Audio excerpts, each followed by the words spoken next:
รับเป็นเจ้าภาพปัจจัยถวายพระสงฆ์ในพิธีทำบุญทักษิณานุปทานกิจแบ่งพระสงฆ์ทำพิธี3 รอบละ30 รูปรอบที่ 1เวลา 13:30 นาทีรอบที่ 2เวลา 14:30 นาทีพิธีมหาพุทธาภิเษกพระพุทธรูปหลวงพ่อพระพุทธเมตตาพระพุทธาภิมงคลผลตองแสนหาบนวิหารหลวงพ่อใหญ่ชัยมงคลอุดมโชคลานวัดหลวงพ่อพระพุทธภาวนาปฏิทิโชคบนศาลาหลังใหม่พระพุทธรูปทุกองค์ที่ประดิษฐานอยู่ในวัดผาบ่องพระพุทธรัตนมงคลเจดีย์รูปเหมือนหลวงปู่ทวดนักบุญแห่งแดนใต้รูปเหมือนครูบาเจ้าศรีวิชัยนักบุญแห่งล้านนารูปหล่อท้าวเวสสุวรรณทันใจเวลา 18 นาฬิกานิมนต์พระมหาเถรานุเถระจำนวน39 รูปเจริญ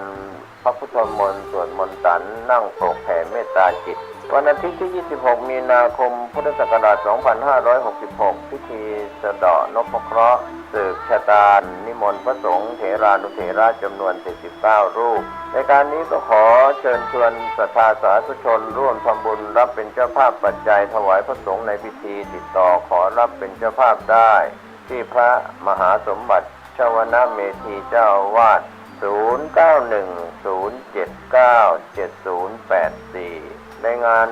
นี้มีซอพื้นเมือง2 คู่ที่ 1น้องลำจวนดอยเต่ากับอ้ายศรีวันเมืองฝางคู่ที่ 2น้องข้าวแป้งสันป่าตึงกับ2เมืองเกียงไฮรอบค่ำคืนเปลี่ยนจากซอเป็นดนตรีก็เป็นงานบุญงานกุศลกำหนดการทำบุญที่สำคัญ25และ26มีนาคมพุทธศักราช 2566 ณ วัดผาบ่องตำบลศรีภูมิอำเภอเมืองจังหวัดเชียงใหม่เชิญท่านร่วมงานบุญนี้โดยพร้อมเพรียงกัน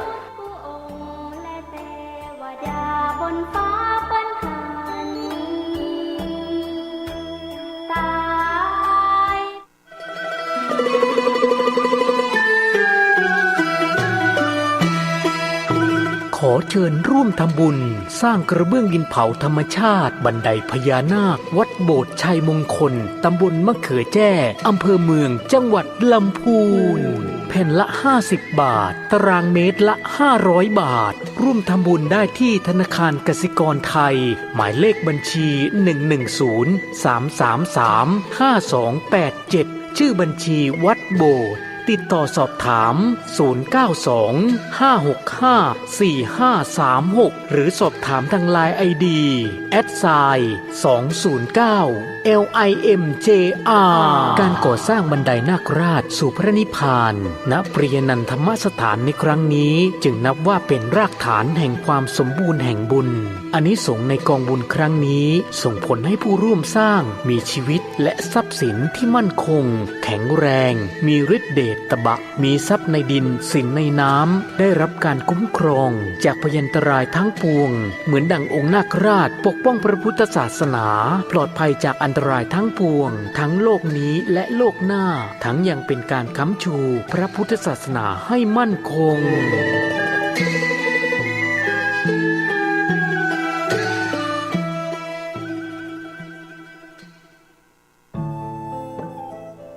ท่านกำลังติดตามรับฟังสถานีวิทยุกระจายเสียงพระพุทธศาสนาแห่งชาติและสังคมคลื่นเพื่อการศึกษาพระพุทธศาสนาและวัฒนธรรม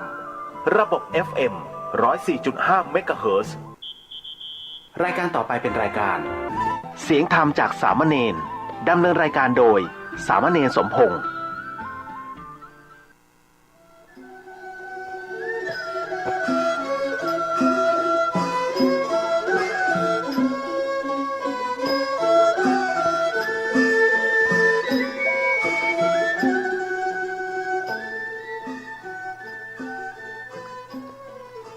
โลกนี้มีธรรมประจำที่เมื่อทำดีจะไม่ดีมีที่ไหนมีสุขบ้างทุกข์บ้างช่างบะไรเป็นวิสัยของมนุษย์ปุถุชนขอกราบไหว้สาธุบาอาจารย์ทุกท่านขอเจริญพรศรัทธาญาติโยมผู้ใฝ่ในศีลในธรรมทั้งหลายมาแล้ว มาแหมแล้วรายการเสียงธรรมจากเนนน้อยสังเดือจากวัดประแดงทั้งนี้โดยการนำของท่านพระครูโคสิทธิ์ปริยัติยาพรเจ้าวัดวัดประแดงเจ้าคณะตำบลสุเทพเขต 1เป็นประจำทุกวันพุธจาก 10 โมงจนถึง 11 โมงโดยประมาณดำเนินรายการโดยธรรมภาพสมณเณรสมพงษ์จากวัดประแดงนั่งดำเนินรายการ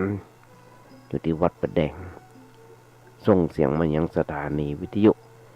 FM 104.5 ของวัดไฟหินเป็นประจำทุกวันพุธจาก 10 โมงจนถึง 11 โมงอาตมาได้รับความเมตตาจากท่านพระครูสมุวิศวัตรปรกิจโจในสถานีและเจ้าอธิการสถานีวิทยุ FM 104.5 ของวัดไฟหินนั้นก็ตั้งขึ้นมาโดยท่านพระครูปริยัติยานุศาสตร์ที่ห้องกันว่าดร.สวัยเทวปุญโญ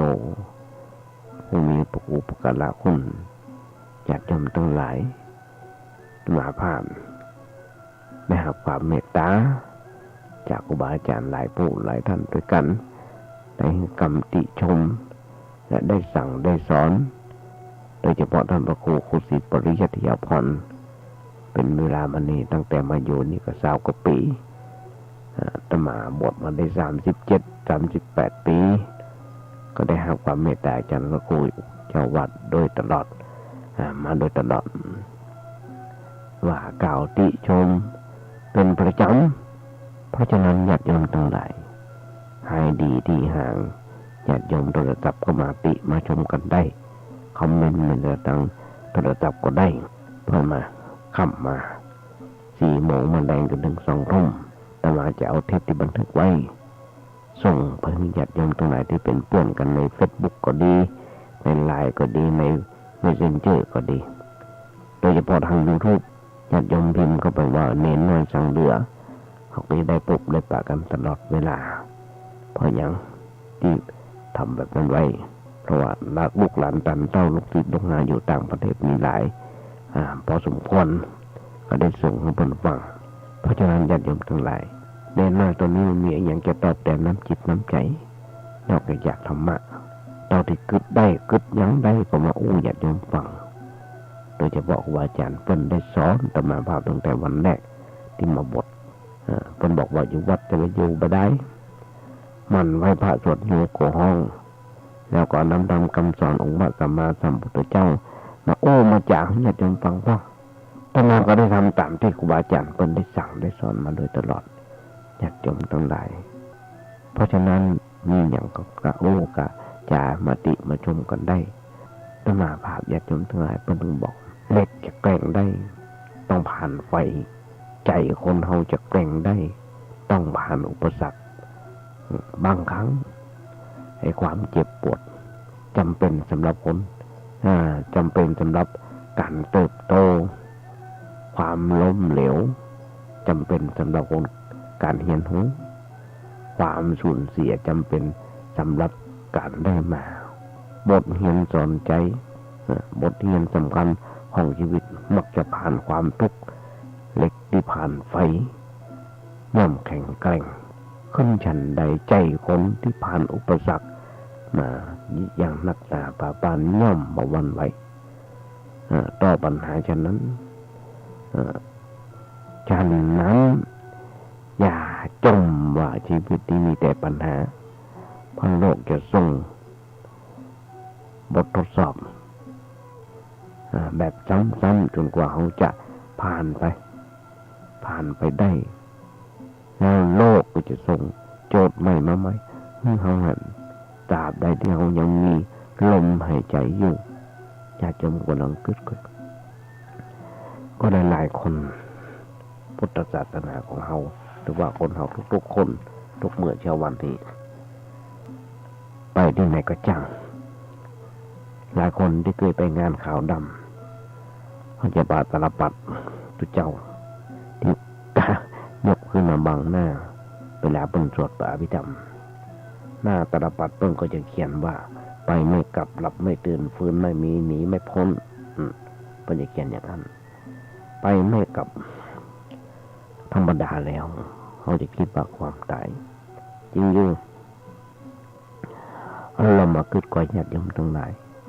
ตอนที่เขาเกิดกันมาจนถึงวันนี้ตอนที่เขาเกิดมาจนถึงวันนี้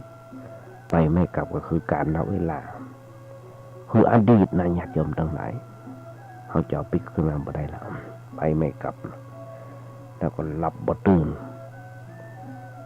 หลายๆคนลงในกิเลสตัณหา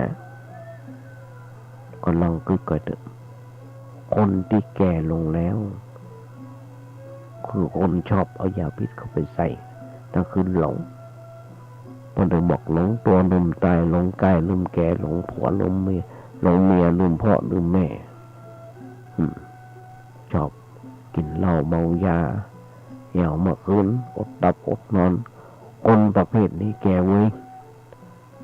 ร่างกายชำรุดทรุดโทรมไว้แต่ถ้าเป็นคนรู้จักรักษาอนามัยพักผ่อนเป็นเวลากินข้าวปลาอาหารถูกต้องความแก่ก็จะช้าแต่ว่าแหลกรวมแล้วมันก็แก่หนีไปจากความแก่บอกว่าเขาต้องแก่เป็นธรรมดาแต่ว่าจิตใจเขานี่มันยอมแก่บางคนมันทักเขาว่าปีนี้พอแก่ไปเนาะไม่ชอบใจหรอกไม่มีใครชอบสักคนเดียวแต่ถ้าบนทักเขาว่าปีนี้ยังหนุ่มดีแข็งแรงดีเนาะยินเนี่ยเพราะฉะนั้นญาติโยมทั้งหลายอาตมาก็ถึงบอกคนเรามันชอบจุชอบดอกมาชอบความจริงเพราะมาชอบความจริงนี่แหละเลยเป็นตุกไปเรื่อยไปตุกเรื่อยไปยอมรับมันเห็นน้อยยอมมาว่าแก่แล้วร่างกายมันเปลี่ยนแปลงไปตามไปหนักแล้วบอกว่าเมื่อไหร่จะต้องแตกต้องดับต้องยอมรับอย่างนั้นพอเขายอมรับว่าเขายอมแก่ปัญหาเรื่องความแก่จะ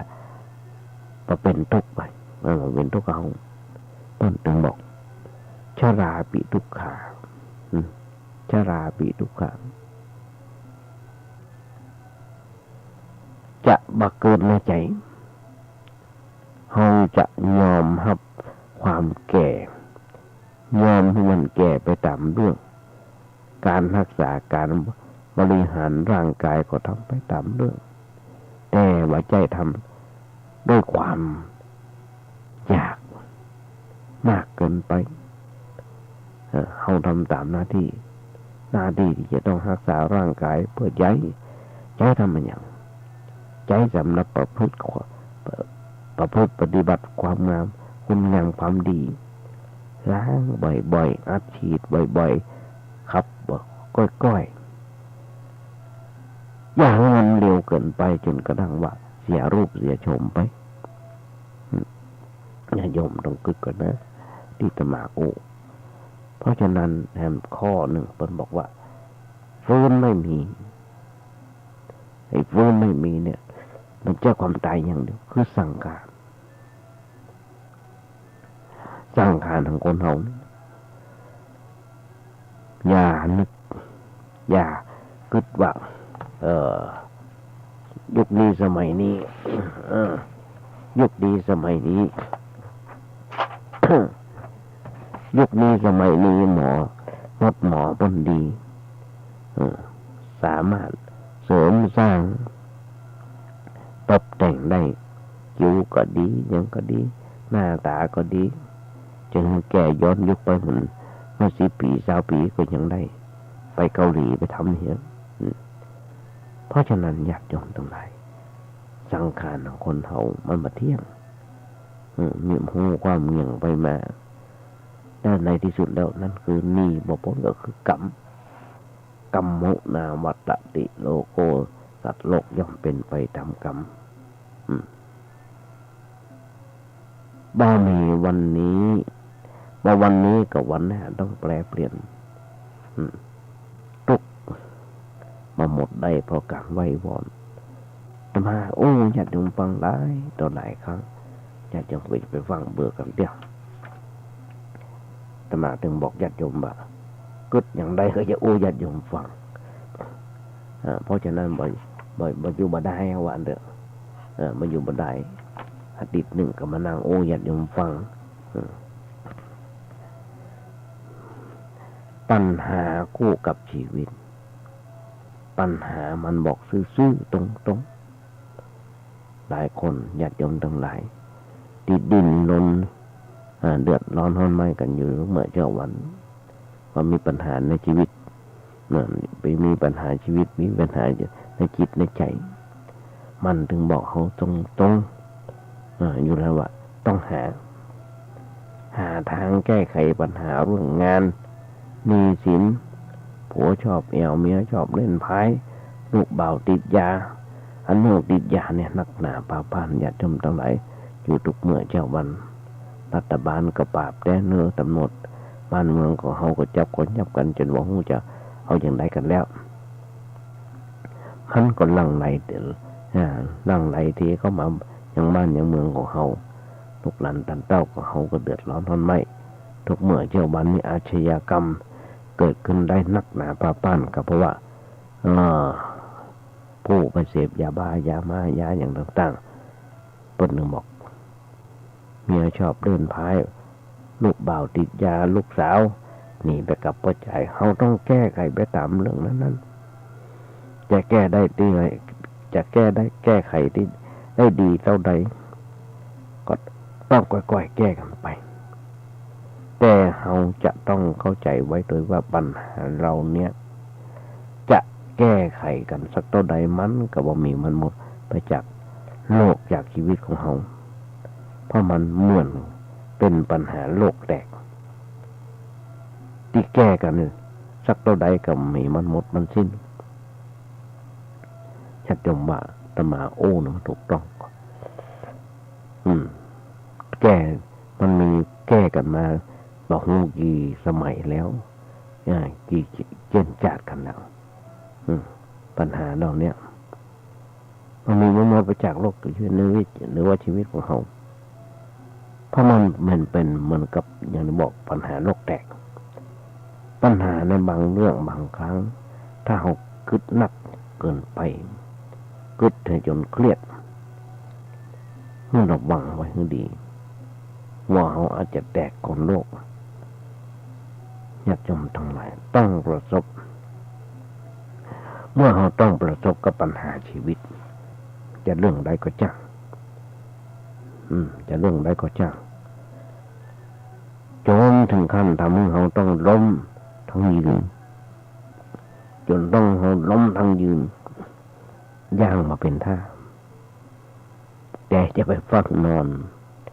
อย่าไปยอมการอย่าไปยอมการต่อมันก็ถือว่าเราล้มละหลายวันนี้แต่ล้มเพื่อเป็นการพักชุกและพร้อมที่จะลุกขึ้นยืนต่อสู้อย่างแข็งแกร่งในวันต่อไปเราล้มได้แต่อย่านอนอย่าสิ้นหวังถ้าล้มวันนี้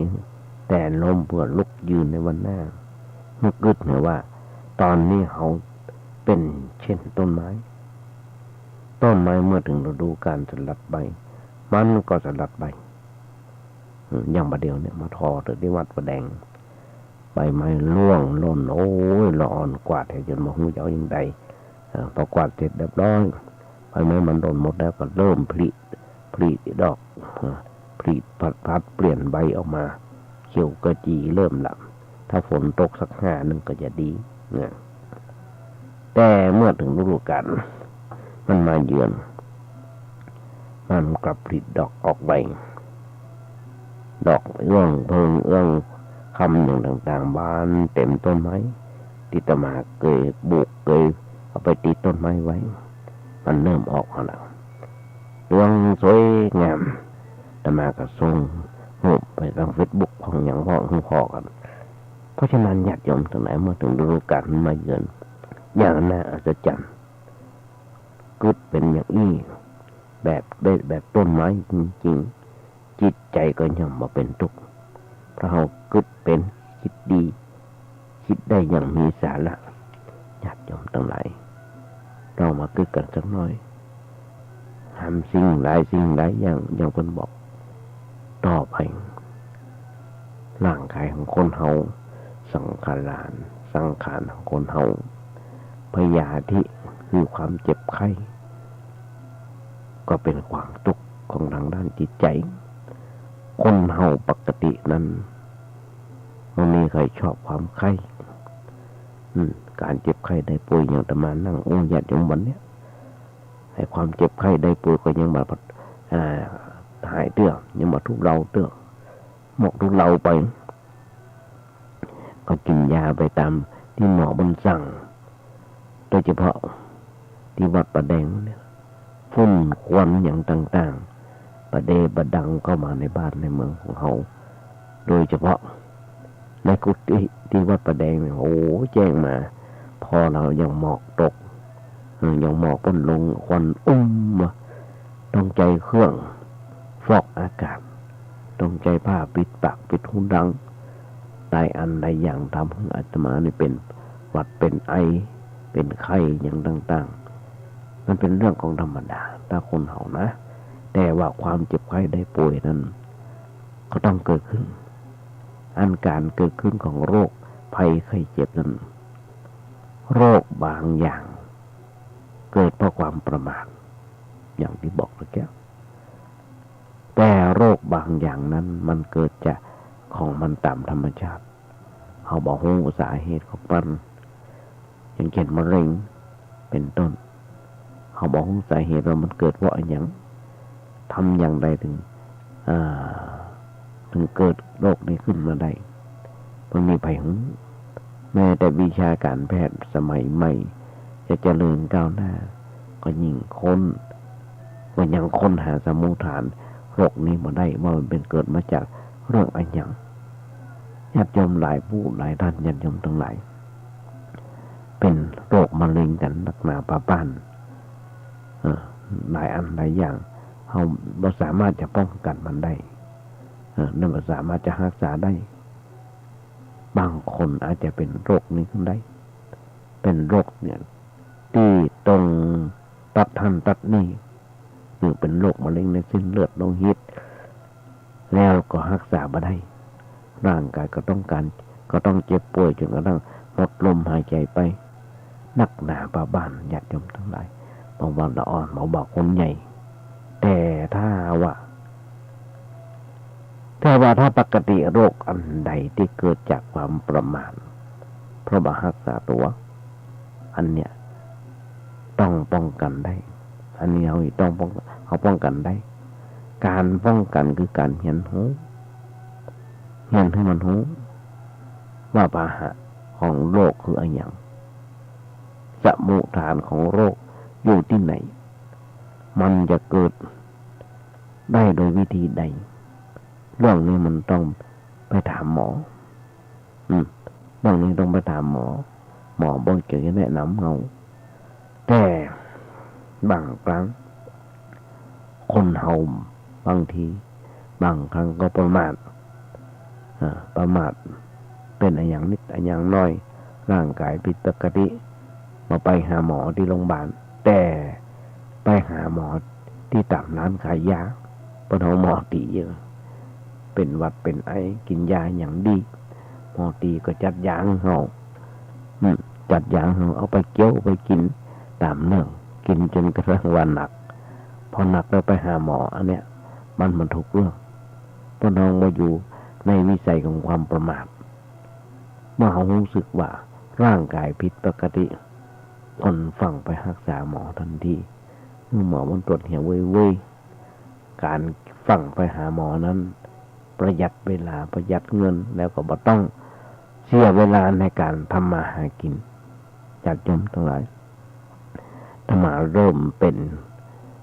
สุขภาพบอกให้ดีมานี่ที่หนักที่สุดนี่มีมากี่วันตั้งแต่วันที่26ที่ผ่านมาจนถึงวันนี้ที่หนังญาติโยมก็ยังชั่วเป็นถึงหวัดถึงเป็นความดันหนักหนาปาปานกินยาบอกจะกินยาอย่างใดล่ะเพราะไปหาหมอก็ยังก็กลัวอยู่เพราะได้อันหลายอย่าง ญาติโยมทั้งหลายเพราะเริ่มเป็นหมอเพราะเริ่มเป็นหมอตรวจหูสมุฐานยามาสกัดโรคนั้นมันก็หายเว้ยเขาก็จะทำงานทำการต่อไปเงินน้องดีใจร่อยใจเยียวยาก็น้อยเพราะเขาดีหักษาพระพุทธเจ้าสอนอย่าประมาทอย่าไปประมาทแต่ถ้าเขาประมาทบ่รักษาโรคมันแห้งแล้วก็ต้องกินยาหนักต้องฉีดต้องนอนโรงพยาบาลบางทีก็ต้องนอนเป็นเดือน2 เดือนเสียเวลาทำมาหากินเสียเงินเสียทองนักหนาปะป้านเพราะฉะนั้นญาติโยมทั้งหลายจะไปฟังกึดอย่างนักหนาปะป้านบ่ได้บอกชีวิตของคนเฮาเหมือนกันร่องเรือชีวิต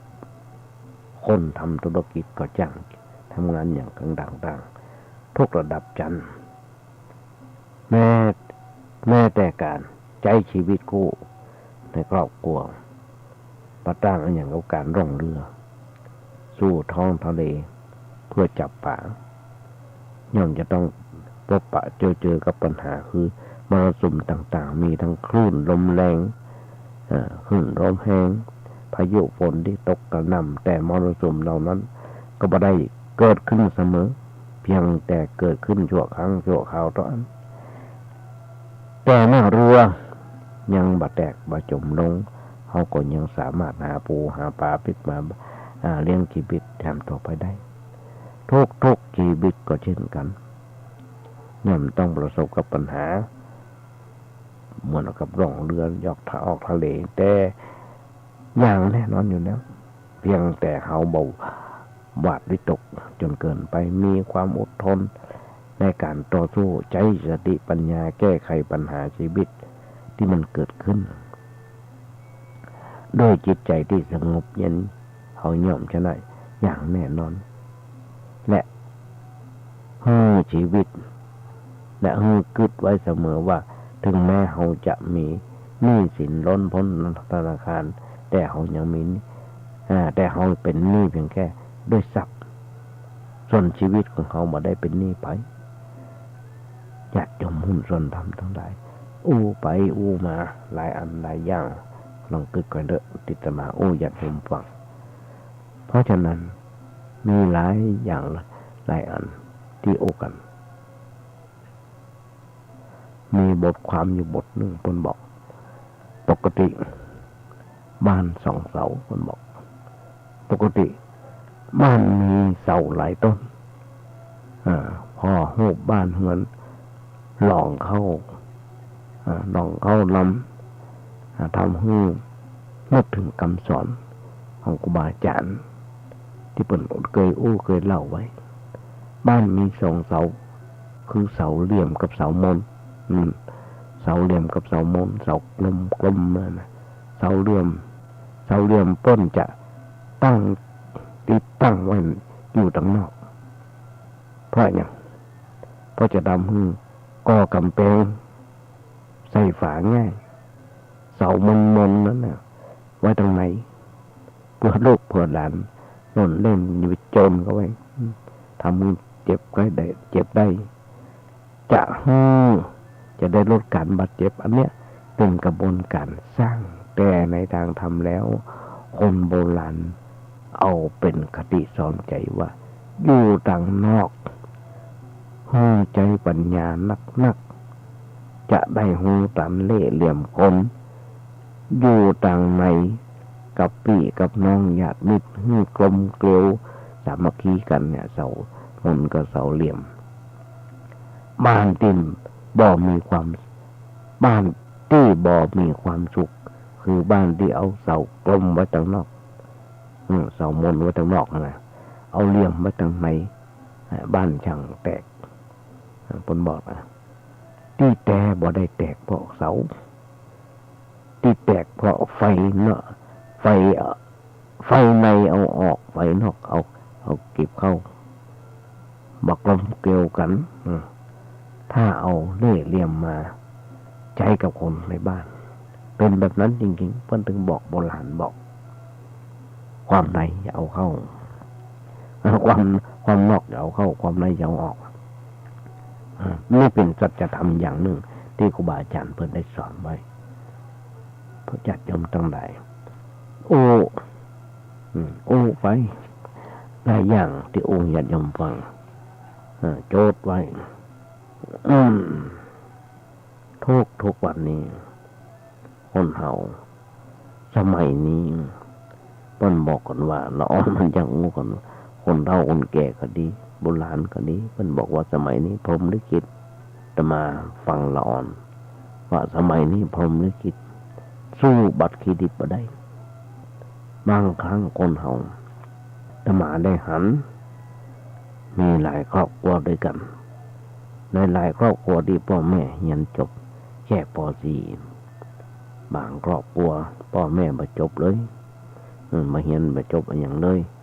แต่ได้ส่งเสียให้ลูกเรียนจบถึงด็อกเตอร์มีหลายคนหลายอย่างครั้งหนึ่งแต่มาได้อ่านได้หันครั้งหนึ่งได้อ่านครั้งหนึ่งลูกจบปริญญาในป่าป่อไปนอนอยู่บนเขาไปนอนกลางเต็นท์จบด็อกเตอร์แล้วไปนอนกลางเต็นท์อยู่บนเขาตื่นขึ้นมากลางดึกพ่อก็ถามลูกบ่าวตัวเก่าว่าหันอะไรอย่างบนฟ้าพ่อหันคำบอกลูกพ่อว่าหันแล้วเกิดอย่างไรลูกบ่าวก็บอกว่า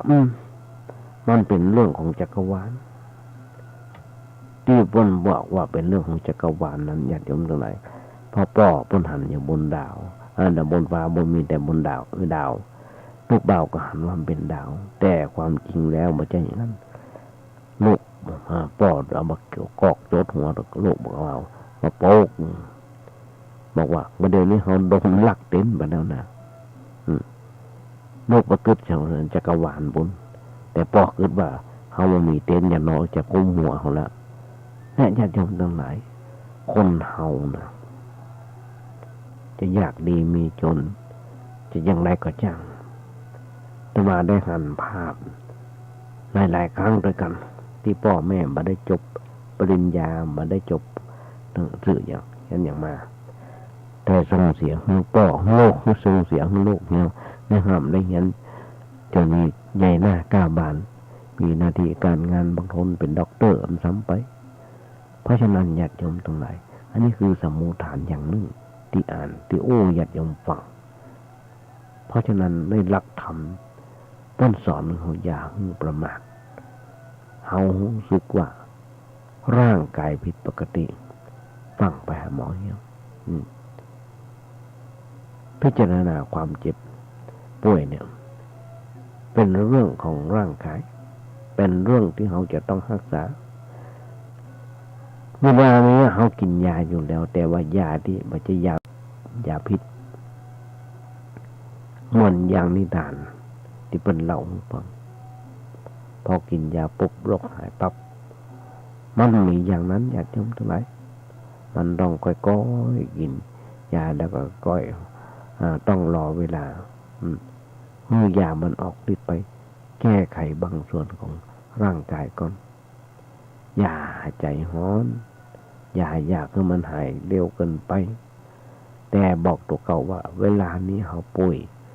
เขาได้รับยามากินแล้วเขาก็ต้องนอนทำใจเย็นๆอย่าใจร้อนอย่าคิดหนักอย่าวุ่นวายพิจารณาร่างกายว่าเป็นสิ่งที่เปราะบางเป็นสิ่งที่เปราะบางญาติโยมทั้งหลายคนเฮาทุกคนไม่ว่าเรื่องดีเรื่องเร็วที่เกิดขึ้นเวลาที่เขาประสบกับเรื่องที่บดีอย่าไปคิดว่าทำไมต้องเป็นกับเขาทำไมต้องมาเกิดที่เขาที่คนในครอบครัวของเขาถ้าพอถ้าหากเขาคิดไปก็ยิ่งตุกใจไปหนักกว่าเก่าจนคิดอย่างนี้การคิดอย่างนี้ไม่ใช่วิธีการที่คิดที่แก้ไขปัญหาแต่ คิดไปเสมอว่าบอกว่าเรื่องดีหรือว่าเรื่องเลวแต่อันนั้นที่มันจะเกิดขึ้นกับเราและเมื่อมันเกิดขึ้นแล้วก็ต้องไปกลัวบาดกลัวมันคิดยอมรับและเผชิญหน้ากับมันอย่างประวันไหวญาติโยมถึงไร้ทรัพย์แต่บ่ไร้ปัญญามายุคโควิดตอนนี้มายุคตอนนี้ไร้ทรัพย์แต่เขาจะไปไร้ปัญญาเมื่อธุรกิจการงานเกิดขาดทุนย่อยยับหรือว่าจริงต่างๆที่เขาหวังต้องพังพินาศแม้จะว่ามีอย่างเหลืออยู่เลยก็ตามแต่เมื่อคิดเสียว่าสิ่งเหล่านี้ประสำคัญอย่างนักหนาเพราะมันเป็นสิ่งที่จะต้องแปรเปลี่ยนไปตามเหตุปัจจัยทั้งเฮาและคนอื่นๆจะต้องพบปะกับความมาแน่นอนโดยกันทั้งนั้นญาติโยมทั้งหลายนี่คือสิ่งและเหตุผลที่จะมานั่งนั่งจ่าให้ญาติโยมฟังแบบเนี้ยส่วนการประคับประคองชีวิตเราให้อยู่เพื่อสร้างความดีอันนี้สำคัญยิ่งกว่าความเพราะความดีเป็นดังเครื่องหมายที่แสดงให้ว่าเฮาเป็นมนุษย์ผู้เกิดมาเสียทีที่เกิดไม่ใช่เป็นมนุษย์แต่เพียงว่าถ้าทำธุรกิจล้มหรือว่าสมหวังแต่เป็นมนุษย์ได้เพราะความดีเป็นมนุษย์ได้เพราะความดีแม้เฮาจะเหลือเมืองชีวิตโน้นที่ไร้ทรัพย์แต่เมื่อสติปัญญายังมีเฮาก็ยังมีโอกาสลุกขึ้นยืนสู้เพื่อห้องเอาสิ่ง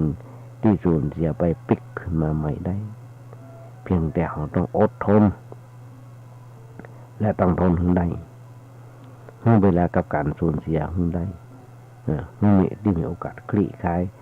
ตัวของมันเองสักระยะหนึ่งแล้วมันก็จะค่อยก้าวเดินใหม่สุดท้ายอยากยอมหุ่นส่วนดำทั้งหลายต้องสุดท้ายต้องสูญเสียการเพราะฉะนั้นทุกคนต้องมีมรดกเหมือนกันทั้งนั้นเช่นมรดกทางกายคือโรคภัยไข้เจ็บ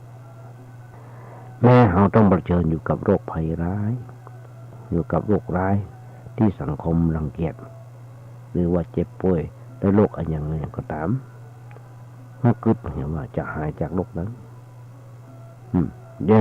ต้องบอกว่าจะไปคิดหายจากโรคนั้นเพราะมันจะยิ่งให้เราเป็นทุกข์หนักกับไปแต่เมื่อคิดเห็นว่าเราจะรักษาโรคไปตามเรื่องของมันไปตามเรื่องของมันบางทีก็หายบางทีก็บ่หายยังได้ก็ตามถึงแม้เราจะมาเป็นโรคนี้เราก็ต้องตายอยู่แล้วอย่างที่บอกเนี่ยไปไม่กลับหลับไม่ตื่นพูดไม่มีหนีไม่พ้นคือตายเพราะฉะนั้นต้องจำเป็นจะต้องเสียใจหรือหวาดกลัวต่อโรคนั้นร่างกายของคนเราเป็นที่อยู่ของโรคนานาชนิดทุกชีวิตที่เกิดมาเพราะว่าจะเป็นเศรษฐีพันล้านหรือว่าขอทานล้วนแต่ต้องเป็นโรคด้วยกันทั้งนั้นเพราะฉะนั้นอย่าไปตกใจหรือว่ากลุ้มใจกับโรคต่างๆที่กำลังเป็นอยู่โดยให้คิดเห็นว่าความมีโรคเป็นเรื่องปกติธรรมดาที่ทุกคนเกิดมาจะต้องได้รับโรคเป็นมรดกเหมือนกันทุกคนเมื่อกี้วันที่ผ่านมาญาติโยมทั้งหลายมีนักศึกษาแพทย์เป็นอาจารย์หมอก็ยังเป็นโรคมะเร็งเป็นยังหนุ่มยังน้อยยังอายุยังไม่ถึง30เนี่ยกำลังจะมีฝั่งมีฝาทั้งผู้หญิงทั้งผู้ชายคุณหมอบอกว่ายังเป็นโรคมะเร็งได้อย่าตกใจเมื่อโรคภัยมาเยือนโรคทุกชนิดเมื่อเกิดขึ้นแล้วมันทำให้เราบ่สบายกายคือมีความทุกข์ไหลทุกข์กายที่มันคล้ายๆกันไปหมดแต่เราไปกลัวไปตกใจกับชื่อที่สมมติโรคนั้นจนเกินไป เลยทำให้เขาเป็นทุกข์ตั้งใจซ้อนขึ้นมาแฮมจันจนกลายเป็นว่าเขาเป็นโรคทางกายและทางใจไปพร้อมๆกันญาติโยมทั้งหลายนี่แหละที่เป็นโอ้เป็นจากกันไว้แม้จะเป็นโรคมะเร็งก็ดีโรคเอดส์ก็ดีอย่างโรคอย่างเดียวจ้าที่ตัวมันใหญ่พยายามคิดมันเป็นการต้องเกิดการท้อแท้โรคที่น่ากลัวคือโรคทางจิตวิญญาณญาติโยมทั้งหลายแต่มาว่านะโรคที่น่ากลัวคือโรคทางจิตวิญญาณกำลังเกิดชีวิตคนเราเมื่อมีความผิดพลาดเกิดขึ้นด้วยกันทั้งนั้นเช่นและมันมีภัยที่อยากจะให้เรื่องราวอันเลวร้ายเกิดขึ้นกับตัวดูว่าคนในครอบครัวแต่เมื่อเกิดขึ้นแล้วหากจะมานั่งเศร้าโศกอาดุลกับเรื่องที่ผิดพลาดไปมันก็บอกเกิดประโยชน์อันใดขึ้นมานอกเหตุจากเราจะต้องถือเอาความผิดพลาดนั่นเป็นครูเอาความผิดพลาดนั้นเป็นครูเป็นบทเรียนสอนใจให้กับเราเพื่อจะได้เพิ่มความระมัดระวังให้กับเราหนักขึ้นไปหากพิจารณาพอแล้วจะหันได้ว่าสังคมเราบ่ได้คิดรังเกียจผู้ที่กำลังประสบปัญหาข้อกรรมของการเป็นโรคหลายๆอย่างนั้นเพราะเรารู้ว่าคนเหล่านั้นเป็นเพียงแค่โรคทางกายซึ่งมันน่ารังเกียจเท่ากับโรคหิวโหยทางจิตวิญญาณเพราะโรคหิวโหยนี้เป็นภัยอย่างใหญ่หลวงต่อชีวิตเพื่อนมนุษย์ด้วยกันหลอกลวงต้มตุ๋นแย่งชิงปล้นฆ่าคอร์รัปชันกดขี่ข่มเหงพูดด้อยกว่าอันนี้คืออาการของโรคหิวโหยทางจิตวิญญาณมายุคนี้ตอนนี้ในขณะที่มานั่งอุญาโยมทั้งหลายเป็นวันเป็นเดือนและเป็นฤดูกาลที่มีการสอปัญหาเสียงกันเนี่ยเป็นห่วงว่าโรคจากโรควิญญาณโรควิญญาณในความอยากผู้คนในสังคมส่วนใหญ่ขยะขยงจึงจะสาบแช่งบ่ฮึพุทธบ่ฮึเกิดหรืออยากจะแยกโลกบ่ไปหันซ้ำไปเพราะฉะนั้นเขาจะต้องพอโลกตามความเป็นจริงจงพอโลกจงพอโลกตามที่เป็นจริงเป็นจริงอย่างไรอันนี้เขาอาจจะเป็นตกใจวันนี้เขาอาจจะเป็นตกใจอยู่กับโรคร้ายที่กำลังประสบอยู่แต่พยายามฝึกคิดให้ถูกต้องพอโลกนี้กว้างออกไปพอตามความเป็นจริงที่ปรากฏขึ้นเมื่อหันคือเอามาได้เป็นทุกข์อยู่คนเดียวในโลกคนอื่นๆหรือว่าทั้งโลกมันก็เป็นทุกข์เช่นเดียวกับเขาจะต่างกันก็แต่เรื่องราวที่ทำให้ทุกข์นั้นเขาอาจจะทุกข์ใจอยู่กับเรื่องโรคร้ายส่วนทำหลายคนกำลังตกใจอยู่กับเรื่องธุรกิจล่มละลายนี่สินท่วมตัวเล่นหุ้นถูกโกงยศถูกปลดหมดอำนาจหัวมีเมียน้อยเมียนอกใจลูกเบาติดยาลูกสาวติดป้วนมันยอมปิกบ้านให้เมื่อไรเรื่องที่เกิดในโลกหนึ่งก็ต้องตกใจเพราะฉะนั้นอย่าไปว่าเขาเป็นทุกคนเดียวป้วนมนุษย์ทั้งโลกก็ทุกเช่นเดียวกับเขาญาติโยมทั้งหลายอย่างที่บอกตะเกียบว่าเป็นฤดูกาลที่จะมีการเลือกตั้งผู้แทนส.ส.ตัวแทนของเขาจะไปฝากความหวังไว้กับเพื่อนนักหนาป้าป้านเขาก็ต้องทำมาหากินของเขานึกว่าเขาได้ผู้แทนเข้ามาแล้วเขาจะมีความสุขแต่อยู่ที่ใจสงบเย็น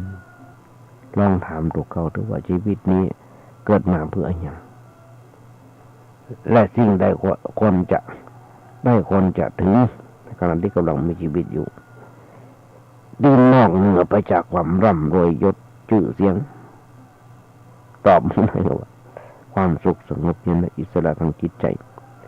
คือสิ่ง ที่มนุษย์ทุกๆคนควรจะถึงขณะที่กำลังมีชีวิตอยู่และควรอย่างยิ่งที่จะรีบเร่ง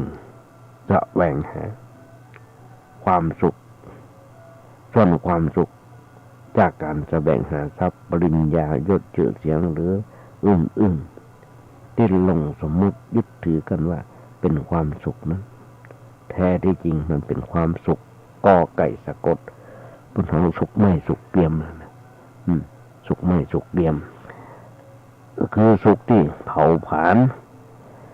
เผากายเผาใจของเราร้อนเตือดพล่านจนกระวนกระวายอยู่บัดติดมาเป็นสุขสงบเย็นที่แท้จริงความสุขแท้คือความสงบเย็นมาได้เกิดขึ้นจากการแสวงหาภายนอกหรือจากการร่ำรวยมีชื่อเสียงโด่งดังก้องฟ้าแต่เกิดจากการพอย้อนกลับมาสู่ในจิตใจของตัวเก่าถ้าเอาพอย้อนปิดเข้ามาพอจิตใจอยู่ไปเรื่อยๆแล้วจะภาวะจะหันมันสุขไม่สุขเกลี้ยมสุขอย่างใดสุขไม่อยู่ที่ใจทะยานอยากอยู่ที่ใจทะยานอยากทุกคนเป็นแบบนั้นมีบ่น้อยแบบที่เนี่ยญาติโยมทั้งหลายมีบ่น้อยคนที่ร่ำรวยมีความสุขแต่มีความสุขกันแต่ก็ไม่มีความสุขจริงทำให้คนรวยเหล่านั้นถึงได้นั่งนอนกันอย่างหวาดผวาประเดี๋ยวนี้มีนักร่ำรวยผิดปกตินะคนเดียวมีรถราคา4-5 ล้าน4-50 ล้านเป็น10 กัน20 กันมันคือรวยปกติผิดปกติล่ะคันอยู่ตรงวันนอนหวาดผวาบางคนมีหัวซุกหัวซุนไปไหนมาไหนก็ต้องหวาดระแวงมีแต่ขนคุ้มกันมีรถป้องกันกระสุนหากชีวิตของเรามัวแต่คุ้นคิดอยู่กับเรื่องได้หรือว่าเรื่องเสียตัวธุรกิจการงานชื่อเสียงอื่นจนนักจนเกินไปโดยบอกถึงจุดหมายปลายทางของสิ่งต่างๆเหล่านี้อย่างดีพอทำเพื่ออะไรแค่ไหนถึงจะเพียงพอญาติโยมทั้งหลายครูบาอาจารย์เพิ่นบอกไผก็จังถ้าเขียนตัวพอผ่านได้ก็จบละดีละทำไมถึงเขียนมาได้คือพออย่างละพออย่างเพียงพอเมื่อระวังตัวให้ดีเมื่อระวังตัวให้ดีเพราะเมื่อเกิดความผิดพลาดพลั้งขึ้นมาสิ่งเหล่านี้แหละที่จะคอยฉกคอยกัดเพื่อเจ็บป่วยเจ็บปวดแม่ตายถ้าเราบอกเพียงพอเรื่องใหญ่หรือว่าเรื่องน้อยเรื่องน้อยเรื่องใหญ่หรือเรื่องน้อยที่เราคิดปัญหาเกิดขึ้นจากภายนอกนั้นมีหนักหนาป่าปั้นถ้าจะคอยโต้แก้กันสัก10 จากคงจะบ่หมดนอกเหนือจากจะต้องแก้ไขกันให้ถูกจุดคือต้องแก้กันที่จิตต้องการคิดโดยการคิดอย่างมีสาระคิดแล้วบ่มีทุกข์คิดแล้วบ่ทุกข์แม้ชีวิตเราจะเกิดเรื่องเลวร้ายจนถึงขั้นคอขาดบาดตายถ้าเราคิดเป็นคิดถูกเรื่องนี้อาจจะกลายเป็นเรื่องที่เล็กๆน้อยๆไปหรือว่าเรื่องธุรกิจขาดทุนเล่นหุ้นถูกโกงเงินบ่จกตกงานถ้าเราคิดเป็นคิดถูกเรื่องนี้ก็คืออาจจะกลายเป็นเรื่องตลกไปเพราะทุกๆเรื่องมันขึ้นอยู่กับความคิดถ้าหากว่าเราคิดดีมันก็ดีแต่หากคิดบ่ดีมันก็มีความบ่ดีตามที่เราคิดทุกชีวิตที่เกิดมาล้วนแต่มีปัญหาหรือความทุกข์ด้วยกันทั้งนั้นบางคนมีปัญหาหนักบางคนก็มีความทุกข์น้อยแต่ภัย จะหนักหรือว่าใครจะน้อยบ่ได้ขึ้นอยู่กับการเป็นเศรษฐีหรือว่ายาจกเนี่ยบ่ได้คิดนี่บ่ได้ขึ้นกับการต้องจบปริญญาหรือว่าป .4 แต่ขึ้นอยู่กับการคิดเป็นคิดถูกคือคิดแล้วบ่ทำให้ตัวเก่าเป็นตกใจถ้าเราคิดเป็น10 เรื่องตกก็หาย10 เรื่องคิดเป็น20 เรื่องตกก็หาย20 เรื่องแต่หากคิดผิดเพียงเรื่องหนึ่งเรื่องชีวิตอาจจะจบสิ้นชีวิตอาจจะจบสิ้นภัยมันหน้าไข้หัวหนักกว่ากันอยากจำลองกึดพอนะภัยมันน่าจะไข้หัวกว่ากันในขณะที่เฮากัดกลุ่มตกใจ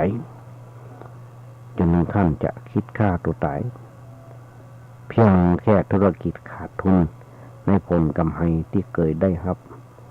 ไปหลายล้านบาทแต่ในขณะเดียวกันทำซีกโลกหนึ่งมีผู้คนนักหนาป่าปันต้องล้มหายตายจากกันกำลังรอคอยความตายและความมีข้าวกินอย่างเอธิโอเปียก็ดีหลายๆประเทศตอนนี้นะเขาเหล่านั้นบักเคยคิดที่จะฆ่าตัวตายยูนิเซฟต้องกำลังช่วยประเทศอย่างพระทองว่ากลุ่มยูนิเซฟกำลังช่วยประเทศเอธิโอเปียกำลังช่วยกันอยู่หลายๆประเทศเดียวกันช่วยเนี่ยถ้าว่าเขาคิดมันลึกซึ้งระหว่างต้นเหล่านั้นว่าชีวิตว่ามีวิถีชีวิตความเป็นอยู่ต่างกับกันอย่างใดบางทีเขาอาจจะไข้หัวตัวเก่าด้วยซ้ำไปอยากจมหุ่นสนทำทุกท่านฟังเน้นน้อยตัวนี้แล้วก็ขอบอกว่าปล่อยก่อนถูกบังคับให้ปล่อยแม้เขาจะถูกตัดเงินเดือนลดตำแหน่งถูกปลดหมดอำนาจแต่เขายังมีบ้านอยู่มีครอบครัวที่อบอุ่นมีคนคอยกำลังใจมีหน้าตัวนี้คนตัวหนึ่งละมีหน้าตัวนี้คนหนึ่งละที่เพื่อกำลังใจแต่ยังมีผู้คนทำนักหนาพระปานที่อยู่รอบๆตัวเขายังตกงานเที่ยวเร่ร่อนได้ที่อยู่อาศัยบางคนยึดเอาปืนสะพานใต้ถุนสะพานส่วนสาธารณะหรือว่ากองขยะเป็นที่หลับที่นอนไร้ญาติขาดมิตรคอยให้ความอบอุ่นในยามที่มีทุกข์ไร้เปื่อนพ้องคอยให้กำลังใจในยามที่มีปัญหาแต่หมู่เขาเหล่านั้นบ่เคยคิดที่จะท้อแท้หรือว่าคิดน้อยเนื้อต่ำใจในโจกแก่ตาและบ่เคยคิดฆ่าตัวตายหรือว่าหนีความอับจนของตัวเก่าเฮาบัดต้องไปกระตุ้มไปตกใจมันหนักหลายคนก็จะจมนี่น้อยก็อู้ได้ก็วัดกับการแค่การเสื่อมยศเสื่อมลาภถูกปลดหมดอำนาจนี่น้อยก็คิดได้ว่าได้เมื่อคิดถือว่าเป็นบทเรียนฝึกฝนความคลายความยึดติดในลาภยศมันเป็นเรื่องสมมติทั้งนั้นญาติโยมผู้ชนทำทั้งหลายถ้าเราบรรลุทิฏฐิมันในอำนาจที่เคยมีเพื่อให้เกิดการปล่อยวางขึ้นมาในขณะที่เรากำลังมีชีวิตอยู่ก่อนที่ธรรมชาติของความตายจะมาคอยบีบบังคับเราต้องปล่อยมันญาติโยมนี่คือเหตุและผลที่ญาติโยมทั้งหลายคิดแล้วตกใจลองคิดให้ไหมลองคิดว่าเฮาอับอายเมื่อเรียนจบแต่กลับตกงานบ่แปลกญาติโยมทั้งหลายอาตมาได้หันพ่อกาแม่กาเพิ่นได้ทำอาหารกันกินโดยการฝึกฝนแล้วก็ไปออกบูธออกอย่างต่างๆโดยเงินโดยเป็นเดือนเป็นแสนหนักกว่าข้าราชการเงินเดือน 8-9,000 บาทหนักกว่าข้าราชการปริญญาตรีปริญญาโทหนักกว่านั้นเพิ่นไปทำมาหากินทำวิชาอาชีพของตัวเก่าที่ฝึกฝนมาเพราะฉะนั้นอย่าไปตุกใจมัน เพราะถึงบอกเมื่อเรียนจบตกงานเขากลัวเสี่ยงไข้หัวเยาะเย้ยเย้ยหยันคนรอบข้างเมื่อมีการล้มเหลวเขากลัวเบิ้ลเย้ยหยันจากญาติมิตรพ้องเขากลัวบางทีนะคนเขากลัวถูกสมน้ำหน้าเมื่อยามเป็นโรคร้ายกลัวว่าคนเขาเหล่านั้นคอยเหยียบย่ำซ้ำเติมเขาเลยกลุ้มใจตุกใจจนจากจะฆ่าตัวตายเพราะมีปัญหามีย้อนปนตุกไปสิ่งในการคิดขาดหวาดกลัวจนเกินไปทำให้เขาต้องตกใจเป็นการคิดที่ผิดเขาจะต้องคิดไม่ทำไหมเพราะการคิดแบบนี้ซ้ำๆตามรอยเก่ารอยเดิมที่คนทั่วไปคนทั่วโลกคนคิดกันอยู่คือเมื่อมีปัญหาเกิดขึ้นจะทำให้ตัวเราต้องตกใจคนทั้งโลกต้นคิดไปในแบบเดียวกันคิดขาดขัวขยาดกังวลคนนั้นเก่งกว่าคนนี้หวาดระแวงไปเรื่อยๆจนกระตุ้มเครียดมาคิดหาทางออกอื่นมาได้ปล่องบัดตกปล่อยวางบัดเป็นก็เลยคิดฆ่าตัวตายเพื่อหนีปัญหาหรือ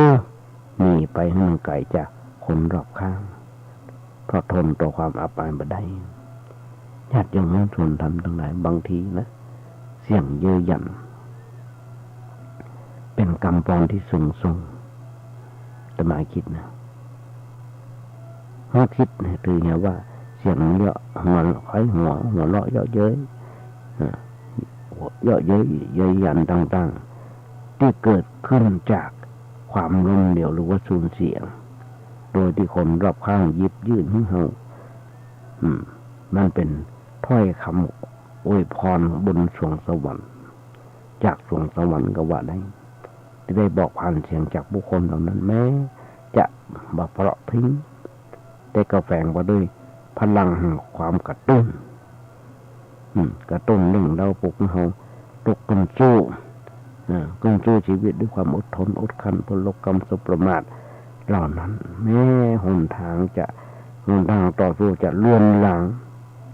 หรือว่าสิ้นหวังเต็มที่แต่เมื่อชีวิตยังมีความหวังความสมหวังก็ยังอยู่เช่นกันญาติโยมหุ้นส่วนทั้งหลายหลายอย่างที่อาตมาได้นั่งโอ้ให้โยมฟังก็ขยายใจความจากบทกลอนที่อาตมาได้โอ้ให้โยมฟังว่าถ้าโลกนี้มีธรรมประจำดีเมื่อทำดีจะไม่ดีมีที่ไหนมีสุขบ้างทุกข์บ้างช่างปะไรเป็นวิสัยของมนุษย์ปุถุชนอาตมาได้ขยายใจความให้โยมได้แบบเนี้ยมาตัวนี้เป็น20 กว่าปีบทก่อนบทนี้ยังมาจบบทเสียงเดียวท่านพระครูสังฆบริหารธรรมนูญธรรมคุณหนูบนฝากไว้ว่าถ้าสังขารจะสะสวยต้องมันขัดสีคนจะดีต้องมันฟังเทศอยากเป็นคนพิเศษต้องสร้างเหตุแห่งความดีเอามาช่วยกันสร้างเหตุแห่งความดีกันถึงจะหัวว่าตัวเขาดีขนาดไหน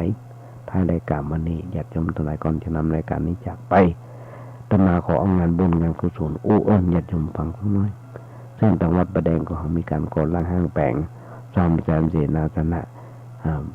ปฏิสังขรณ์อย่างต่างๆเสร็จสำเร็จรุ่งเรืองไปหลายอันหลายอย่างเช่นกำแพงก็ดีศาลาก็ดี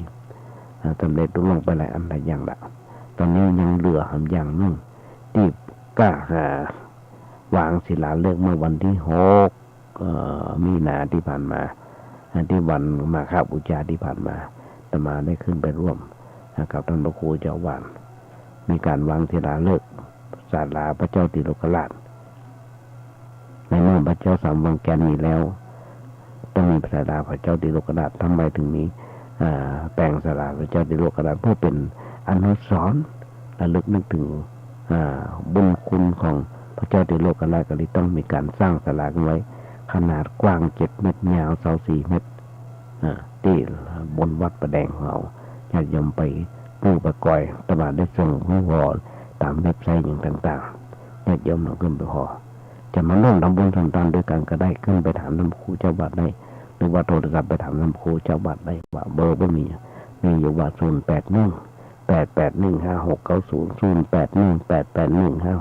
0818815690 ไปหาเป็นเจ้าภาพเสาสักต้นก็ดีกระเบื้องสักแผ่นดินกี่สักก้อนก็ดีปูนสักผงก็ดีก็น้อมเน้นเชิญชะตาญาติโยมทั้งหลายตัวธารกรรมนี้กลับขอบพระคุณในน้ำใจของธรรมครูสมุวิสุทธิ์มิสุวัตวรกิจโจในสถานีที่เมตตาธรรมาภาพมีโอกาสได้ฝึกได้หัดและพร้อมกับญาติโยมทั้งหลายตัวธารกรรมวันนี้ก็ขออนุโมทนา